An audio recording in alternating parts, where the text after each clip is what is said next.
바쁜 하루 아침 분야별 전문가가 최근 소식을 대신 업데이트해드립니다.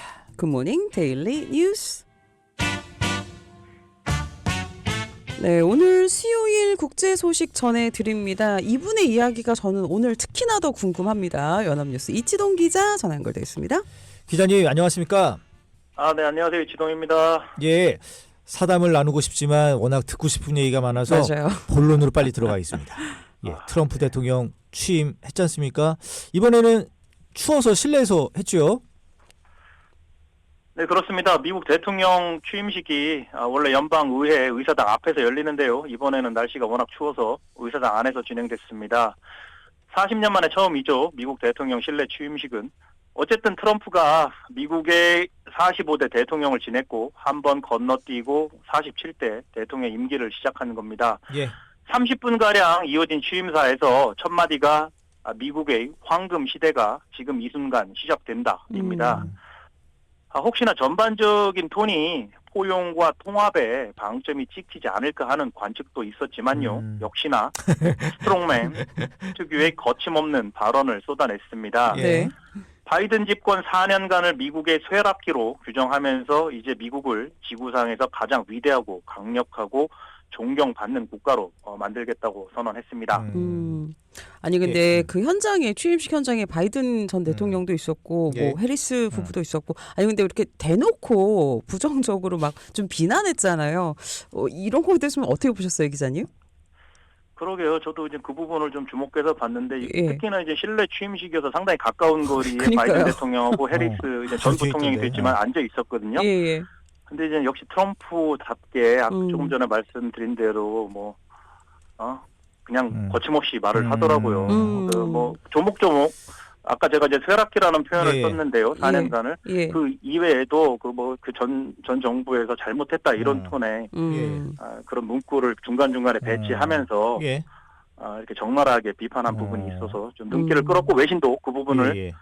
주목해서 보도를 하고 했습니다. 네. 아니, 이제 구체적인 내용 더 들어가기 전에 아니 기자님은 그 예전 오바마 전 대통령 취임식 때 초청을 받아서 거기 현장에 있으셨잖아요. 네. 예. 아니 그 지금 그거와 비교해서 좀 약간 좀 특이점이 좀 있던가요? 이번 글쎄요, 취임식.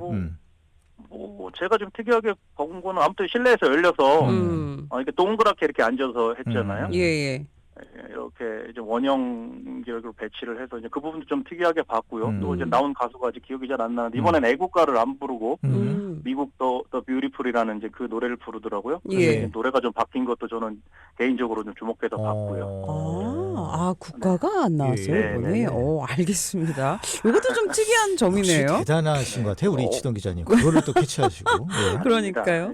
개인적인 경험에 따른 포인트였던 것 같습니다. 일반적인 건 아니고요. 그러니까 우리들이 특파원 간다고 그래서 다 취임식에 가는 게 아니거든요. 우리 이치동 그러니까요. 기자님은 초대를 받아가 네. 초청을 받아가지고. 그래서 예. 이제 오늘 어떤 얘기가 있을지 좀 궁금한데 일단 좀 내용적인 면을 보면 취임사에서 이제 역시나 대외 전략에 관한 이른바 트럼프 독트린을 제시를 했는데 현대판 제국주의 색채를 띄웠다. 이게 무슨 얘기예요, 기자님? 이건 뭐 여러 주요 외신의 평가입니다. 트럼프의 취임사가 현대판 제국주의 또는 팽창주의를 연상케 하는 언어로 채워졌다고 분석했습니다. 예를 들어서 파나마 운하 얘기를 또 꺼냈죠. 미국이 막대한 돈과 인력을 투입해서 건설한 파나마 운하를 이제는 중국이 통제하고 있다고 주장했습니다. 그러면서 이 운하를 되찾겠다는 의지를 분명히 했는데요. 그리고 왼쪽에 이제 멕시코 그리고 오른쪽에 플로리다주 사이에 있는 멕시코만이 있거든요. 예. 이거를 걸프 오브 아메리카 그러니까 미국만으로 바꾼다고도 했고요. 최신만으로 바꾸면 될 것 같아요. 그만이었군요. 좋겠구만이네. 예. 특히 이번 취임사에서 130년 전을 얘기를 했거든요. 미국의 번성기, 그 영토 확장기에 대한 향수를 드러냈습니다. 당시가 1890년대인데요. 미국의 25대 대통령 윌리엄 맥킨리가 트럼프 자신의 롤 모델, 동경의 대상이라는 걸 감추지 않았습니다. 예. 그때 이제 맥킨리 대통령의 진두지휘 아래 미국이 관세 폭탄으로 자국의 산업을 보호했고요. 본격적인 영토 확장에 돌입한 시점입니다. 예. 스페인과 전쟁에서 승리하고 나서 괌, 또 푸에르토리코, 필리핀을 접수했습니다. 미국이. 그리고 이제 북미 지역에서 가장 높은 산이 알래스카에 있는데요. 6,200m 높이 정도 됩니다. 예. 디날리 산이라고 하는데요. 이 예. 디날리라는 이름은 현지 원주민들이 짓고 또 원하는 이름인데 트럼프는 이날 취임식에서 이 산의 이름을 맥키니 산으로 바꾸겠다고 발표했습니다. 예. 그 정도로 맥키니 전 대통령을 동경하고 있다, 존경한다 이렇게 해석할 수 있겠습니다. 예. 이에 뉴욕타임스는 트럼프의 어젠다가 19세기 말 미 제국주의 시대와 비슷하다는 게 점점 더 명확해지고 있다고 짚었습니다. 예. 네. 그리고 어제 그 취임식에 또 그 눈여겨 볼 만한 게 그 행정명령에 대해서 이게 사인하는 그런 장면이었잖아요. 예. 그렇죠. 예, 주요 내용 어떤 게 있었습니까? 미국 대통령의 행정명령은 법 개정 없이 신속하게 자신의 정책을 집행하는 수단이자 권한인데요. 강력한 권한이죠. 예. 조금 전에 이윤아 아나운서께서 말씀하신 것처럼 취임식 직후에 지지자들이 모인 실내 경기장에 가서 행정명령 서명쇼를 펼쳤습니다. 예. 서명한 게 꽤 많거든요. 100개 가까이 되는 것 같은데요. 몇 개만 추려서 말씀드리면요. 네. 파리 기후협정을 다시 탈퇴하는 행정명령이 들어있고요. 예. 이로써 이제 미국 정부가 지구 온난화 대응에 막대한 예산을 쓰지 않아도 된다고 전했습니다. 트럼프 대통령은 줄곧 기후변화 관련 정책은 녹색 사기라고 주장해왔습니다. 예. 실체는 없는데 돈만 쓰게 만든다. 뭐 이렇게 불만을 표해왔거든요. 아울러 국제보건기구 WHO에서 탈퇴하는 서명도 있습니다. 코로나19 대응을 제대로 못했다면서 일기 때부터 추진한 사항입니다. 예. 바이든 시절 내놓은 78개 행정명령을 무더기 폐지하는 행정명령에도 서명했는데요. 이 중 상당수가 이제 DEI라고 해서 바이든 정부가 중점적으로 추진한 게 이제 다양성, 기회균 등 포용과 관련한 정책인데요. 예. 이게 작년 11월 미국 대선 주요 이슈 중 하나로 사회 갈등 또 그리고 문화 전쟁의 한복판에 있는 문제입니다. 사실 우리나라에서도 이 문제가 사회적으로 이슈가 되고 있죠. 예. 20대 남녀들의 갈등이나 뭐 이런 측면에서도 영향이 있는데요. 예. 트럼프의 행정 명령에 따라서 예를 들어서 성별은 둘 중 하나로만 공식 표기됩니다. 남자냐 여자냐. 그쵸. 이거 외에는 없습니다. 예. 이제는. 바이든 정부가 중시한 젠더 아이덴티티라고 해서 성 정체성은 배제하는 거죠. 그러니까 트랜스젠더 등은 공식적으로 인정하지 않겠다는 뜻입니다. 네. 또 하나 큰 관심을 끈 건 4년 전에 이제 의사당 난입 폭동 사태가 있었거든요. 예. 이때 기소된 자신의 지지자 1,500명을 사면한 겁니다. 예. 이에 대한 행정명령에 서명했고요. 최근 사실 뭐 우리나라에서도 불행한 일이 있었죠. 서부지법 폭동 사태가 있었잖아요. 예. 의회나 이런 데서 폭동을 일으킨 사람들을 실제로 사면한 것을 두고 논란이 일고 있기도 합니다. 미국에서도. 예. 여론조사에서는 사면 반대 여론이 60%가 넘는데요. 예. 트럼프가 이를 자기가 공언한 대로 대선 예. 공약한 대로 강행한 겁니다. 그렇군요.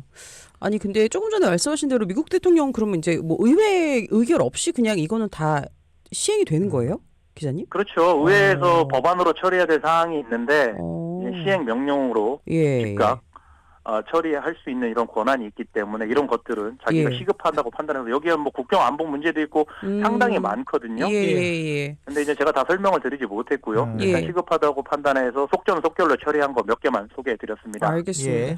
이제 아무래도 우리나라는 관심이 있는 게 한반도 안보에 영향 줄 만한 사안이 있나 또 우리 경제는 어떤 영향을 줄까가 궁금하거든요. 좀 관련돼서 어떤 것들이 있었나요? 그렇죠. 일단 큰 관심이 있는 주한 미군이나 방위비 등 한반도 문제와 관련해서는 구체적인 언급이나 행정명령은 아직 없습니다. 경제와 대미 수출에서는 아무래도 관세 영향이 클 텐데요. 예. 트럼프가 워낙 관세를 애지중지하니까요. 예. 트럼프 대통령의 대선 공약이 미국으로 들어오는 모든 물품에 최대 20%의 이제 보편 관세를 부과한다는 거잖아요. 네. 예. 한국산 제품에 많은 관세가 붙으면 가격이 올라가서 미국에서 잘 팔리지 않겠죠. 가격 경쟁력이 떨어지니까요. 예. 하지만 이제 트럼프 대통령은 관세 부분은 속도를 조절하는 모습입니다. 관련 조치 준비가 아직 되지 않았다고 밝혔습니다. 신설 준비 중인 관세 징수청을 염두에 둔 것으로 보입니다. 이걸 먼저 만들고 나서 예. 여기서 정교하게 논의해서 그다음에 이제 관세 조치를 취할 걸로 보이는데요. 예. 다만 미국의 무역 적자를 이유로 기존 무역 협정 재검토를 지시했는데요. 우리 정부는 아무래도 한미 FTA 재협상 요구 가능성에 촉각을 곤두세우고 있습니다. 네, 네. 예. 저기 기자님, 네. 저기 누구죠? 미국의 국방부 차관 지금 이름 생각 안 나는데 이 양반이 주한미군 역할을 대중국용으로 바꾸겠다 이런 얘기 최근에 했잖아요. 네네. 예. 근데 사실 이게 우리가 이렇게 염려를 꼭 해야 될 만한 일인가 저는 개인적으로 그렇게 생각이 되는데 어떻게 보세요? 그러니까 우리가 이 방위비 분담금 막 올린다고 할 때 사실 우회적으로 미국을 설득하는 논리가 중에 하나였잖아요. 이게 야, 너희들이 이게 사실 주한미군이 중국을 견제하는 거고 서로 좋은 거야. 이게 바로 우리의 논리였는데 이걸 그냥 오피셜하게 얘기한 거라서 뭐 이리대로 진행해도 되지 않을까라는 생각도 드는데 어떻게 보십니까? 지금 최진만 앵커께서 말씀하신 게 이제 데이비드 콜비라고 이번에 국방 차관이 된 사람이 한 얘기인데요. 사실은 저는 이제 이거를 몇 달 전에 나온 얘기인데 그때는 당시에는 트럼프 대통령이 당선되기 전에 이 얘기가 나왔습니다. 예. 이 사람이 이제 그 트럼프 그룹의 안보 이제 보좌를 하는 사람이어서 그때 이제 여러 가지 얘기를 했는데 그 중에서 말씀하신 것 중에 가장 인상적이었던 게 주한미군의 역할은 중국 견제에 집중해야 된다. 북한보다는 우리가 지금 중국 견제에 역량을 집중해야 되는데 주한미군이 여기서 북한을 견제하느냐고 제대로 역할을 못하고 있다.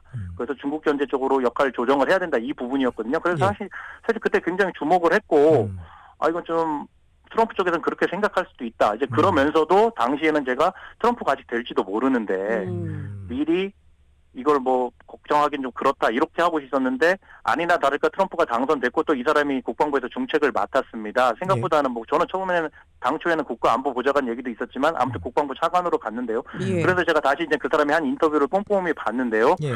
이게 예사롭게 넘길 부분은 아니겠다. 이게 앞으로 트럼프 행정부 2기 정부 이제 한반도 정책에서 이 부분이 상당히 참고가 될 수도 있겠다. 이런 생각을 해봤고요. 그 부분에 대해서는 상당히 우리가 우려를 해야 될 것 같고 예. 우리 안보팀이 꼼꼼히 좀 대응책을 마련해야 된다고 생각을 해봤습니다. 네. 네.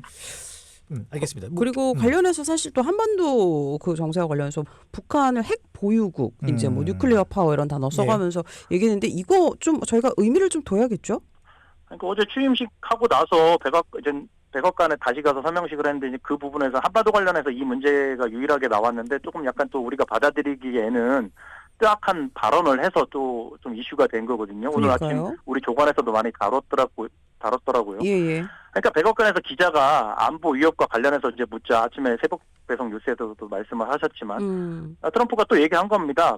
북한 김정은가 잘 지냈다. 이거 예. 맨날 하는 얘기죠. 예. 그러면서 이제 김정은의 나의 귀환을 환영할 거다 이러면서 김정은은 이제 뉴클리어 파워다.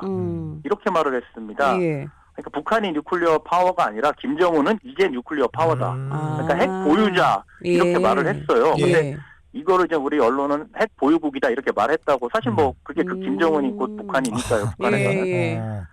이게 근데 툭 던지듯이 얘기한 거여서 북한을 핵 보유국으로 인정하겠다는 건지 김정은이 핵무기를 가진 나라의 지도자라는 건지 확인은 안 됩니다. 의도는. 하지만 앞서 이제 피트 헤그세스라고 국방장관 지명자도 인중청문회에서 이제 청문회에 이제 미리 서면 답변서를 제출하거든요.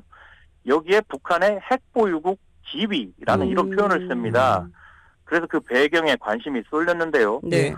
트럼프 행정부 2기가 북한을 핵 보유국으로 용인하고 비핵화 협상 대신에 상호 핵 군축 협상을 추진하는 거 아니냐에 대한 우려가 꾸준히 제기돼 오지 않았습니까? 물론 이제 앞으로 안보팀이 제대로 갖춰지고 백악관과 조율하면서 트럼프 정부의 공식 입장이 뭔지는 지켜봐야겠습니다. 속단하긴 이르고요.